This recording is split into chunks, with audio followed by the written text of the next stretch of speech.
Kita talaga ako ng viewers ko dito sa Facebook na laging, magkakasakit. Hindi ko alam hanggang kailan to, 10 years? Sana hindi, kasi prayer ko lang naman talaga, wish, hope ko lang madali, agad na ako makarecover. Yung mabilis, madali yung healing ko. Okay, anyway. Makinig muna tayo sa mga balita. Anyway, nandito naman ako sa Facebook. So, hindi ko kasama yung mga anak ko. Wala ako sa family. Wala ko ibang mapakinggan. So, ito muna ang pakinggan ko. Kung may isinasama.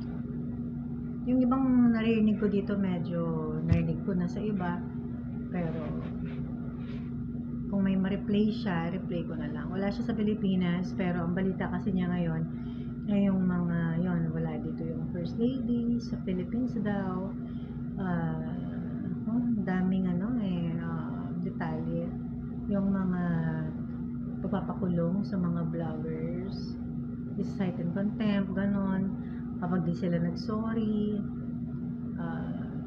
martial law na daw, na hindi naman ina-announce.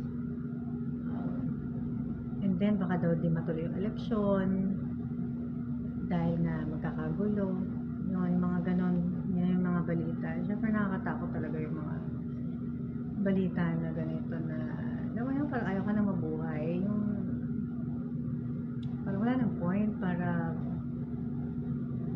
mangarap ka pa. Like, huwag ka na talagang mangarap or mag-business, ganyan, or I don't know. Tingin ko kasi kung ngayon ka lang mag-uumpisa sa business mo, you'd rather, do what I do, yung kahit pa paano nakakatulog ka, relax, may mga time na nakaka-rest ka.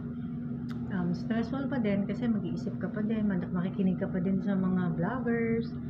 Lalo na ako, hindi naman talaga ako dumidepende sa TV kasi for me, TV, history, walang totoo dyan. Kaya nga yung mga present ngayon, puro dealings yun negotiations. Kaya there's no such thing as fake news. Kasi ang meron talaga,